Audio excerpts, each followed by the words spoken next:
ప్రత్యర్థులపై విరుచుకుపడడంలో ముందుంటారు మాజీ మంత్రి అంబటి. ఆయన వ్యవహార శైలిపై ఎన్ని రకాల విమర్శలొచ్చినా వెనక్కి తగ్గరు. తాజాగా తొందరపాటుతో అడ్డంగా బుక్కయ్యారు. ఒక వీడియోను పోస్ట్ చేసి లేనిపోని కష్టాలను తెచ్చుకున్నారు. ఆయనపై చర్యలు తప్పవన్నట్లు తెలుస్తోంది. నిన్ననే పులివెందుల జెడ్పీటీసీ ఎన్నికల ఫలితాలొచ్చిన సంగతి తెలిసిందే. అయితే అధికార పార్టీ ప్రజాస్వామ్యాన్ని ఖూనీ చేసి అధికార దుర్వినియోగానికి పాల్పడిందంటూ అంబటి ఆరోపించారు. సోషల్ మీడియాలో ఓ వీడియో ట్వీట్ చేసి ఈ జెడ్పీటీసీ ఎన్నికల ఫలితాలు కోయా ప్రవీణ్ ఐపీఎస్కి అంకితమంటూ పేర్కొన్నారు. పులివెందుల ఒంటిమిట్ట జెడ్పీటీసీ ఉప ఎన్నికల్లో దొంగ ఓట్లు వేశారని ఆరోపిస్తూ ఓ వీడియోను పోస్ట్ చేశారు. అయితే అంబటి చేసిన పోస్టును వైసీపీ శ్రేణులు తీవ్రంగా వైరల్ చేశాయి. అయితే ఆ వీడియో ఫేక్ అని తేలింది. పోలింగ్ కేంద్రంలో ఒక వ్యక్తి బ్యాలెట్ పేపర్లపై ఓట్లు వేసి వాటిని బాక్సుల్లో వేసినట్లు వీడియోలో ఉంది. అయితే ఈ ఉప ఎన్నికల్లో వాడిన బ్యాలెట్ పేపర్ల రంగులో ఉన్నవి అవి కావు. దీంతో అంబటి రాంబాబుపై సోషల్ మీడియాలో సెటైర్లు ప్రారంభమయ్యాయి. గట్టిగానే కౌంటర్ ఇస్తున్నారు.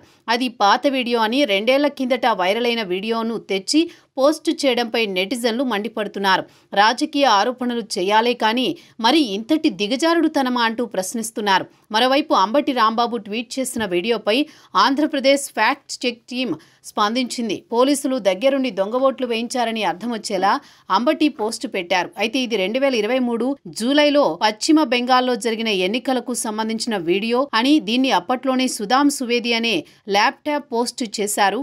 అదే వీడియోని ఇప్పుడు అంబటి పోస్ట్ చేయడం ప్రభుత్వ యంత్రాంగం మీద కుట్రపూరిత ఆరోపణలు చేయడం, ప్రజలను తప్పుదోవ పట్టించడం కిందకు వస్తుందని, ప్రజలు దీనిని ఫేక్ గా గుర్తించాలి అంటూ ఫ్యాక్ట్ చెక్ ప్రత్యేక ప్రకటన జారీ చేసింది. అయితే వైసీపీ పులివెందుల ఉప ఎన్నికకు సంబంధించి సరైన రీతిలో ముందుకు వెళ్లలేదు. ఎంతవరకు అధికార పార్టీ రిగ్గింగ్ చేసిందనే ఆరోపణలు తప్పించి దానికి సంబంధించి ఆధారాలు చూపించలేకపోతోంది. అయితే డిపాజిట్లు కోల్పోవడం అనేది వైసీపీకి మింగుడు పడని అంశం. అధినేత జగన్ నుంచి కింది స్థాయి క్యాడర్ వరకు అధికార పార్టీ రిగ్గింగ్ చేసి గెలిచిందని ఆరోపిస్తున్నారు. కానీ అంబటి లాంటి నేత పాత వీడియో సోషల్ మీడియాలో పోస్ట్ చేసి పార్టీ పరువును మరోసారి గంగలో కలిపారని క్యాడర్ బాధపడుతోంది.